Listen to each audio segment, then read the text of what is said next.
to another episode of the Common Sense and Everyday Life podcast. As I mentioned in the introductory episode, today I will talk about credit and the importance of it in our lives. As we all should know, credit is the ability to purchase goods or services with borrowed money. To put it simple, building and protecting a good credit score takes diligence, and there are countless life events that can affect it, such as getting married, changing jobs, or retiring. Your focus on credit might also shift as you get older. If you have kids, you might decide to help them get a jump start on credit by adding them as an authorized user to your credit card. But no matter where life takes you, your credit report and score will continue to have a big impact on your ability to borrow money and pursue financial goals. Here's what you need to know about credit as you age. What's your credit score? A credit score is a prediction of your credit behavior, such as how likely you are to pay a loan back on time based on information from your credit reports. It is very important to maintain a good credit score because this is the number that lenders and credit companies will use to decide whether you get a loan or not. When is it best to start building your credit? College, for many, is an ideal time to begin building credit. You'll have a few years of practice and credit history behind you by the time you graduate from school, when you may want to buy a car or get your own rewards credit card.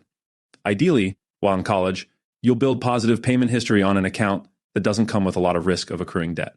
For instance, you could consider opening a secured credit card, which typically comes with a comparatively low credit limit, say $250 or $500. You'll need to pay a deposit usually in the same amount as your credit limit, and you'll use the card like you would a traditional card. To benefit the most from a secured card, make small charges and pay them off right away, or at least by the end of the month. That way you'll give your credit score the best shot at improving. After a period of time of responsible use, your issuer might convert the card to an unsecured credit card, potentially with a higher credit limit. But you'll learn how to spend within a budget and pay off your purchases on time. Another credit building option is joining another person's account as an authorized user, which lets you make charges on the account and benefit from the primary user's positive payment history. But you won't be responsible for paying the bill each month. This can be a good option if you know the primary user manages their credit card well, paying all bills on time and maintaining low balances. How can marriage impact your credit? Getting married doesn't mean automatically sharing credit reports. Your past credit history will remain separate from your spouse's, and you'll maintain your own credit score. But any accounts that you decide to open jointly will appear on both credit reports. If you co-sign a student loan for your spouse, for example, you will be responsible for that debt if your spouse is unable to make the payments. The debt itself could also increase your personal DTI. A spouse's bad credit won't affect yours directly, meaning your score won't decrease merely by marrying them. But if you want to get a mortgage together, one partner's poor score could make it more difficult to qualify for a loan or get the lowest interest rates. Changing your name after marriage won't result in a new credit report or score. But once you update your last name with the Social Security Administration, your banks, and the lenders you have accounts with, the name, change will be reflected on your credit reports too. Your given name will still appear on your reports, listed as a former name. Should you start building your kids' credit? It's possible to help your child start building credit when they're quite young, which can give them the opportunity to enter adulthood with positive credit history.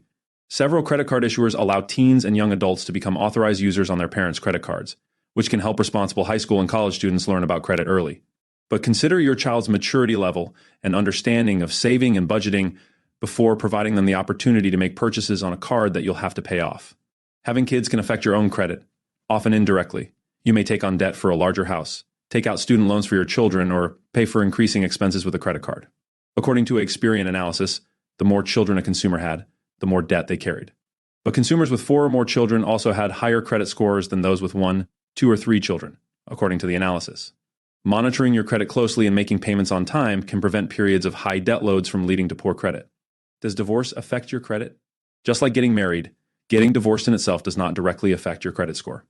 Your credit report also won't show whether you're married or not. Still, it's important to keep close track of how joint debt is handled in a divorce, because a spouse's missed payments on a debt you share will affect your credit report and score. Even if a divorce decree says otherwise, you both remain legally responsible for a shared mortgage, car loan, student loan, or credit card account you open together. Creditors consider you both responsible for the debt as a joint account owner, which means your credit can be affected by payment history and the debt will remain on your credit report. If your credit allows it, you may consider closing joint accounts or splitting them up. Closing accounts can have a temporary negative impact on your credit score, but the peace of mind you'll gain will likely make doing so worthwhile.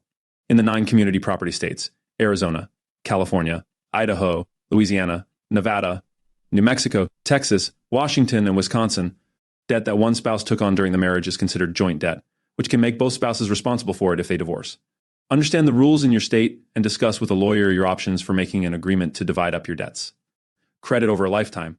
Credit will stick with you at each stage of your life, starting from the moment you take on your first loan or credit card account. You will likely encounter ups and downs during your credit journey. But as long as you monitor it and take steps to repair it when necessary, credit can be a tool that you'll come to appreciate each time you approach a new financial milestone. How to get rid of debt? To answer one of the most solicited pieces of information when it comes to finances, which is how to get rid of debt. Well, what does common sense tell us? You guessed it, by paying it off. Before we finish, let me tell you something that most people don't say about having good credit. It will somehow boost your confidence and your morale.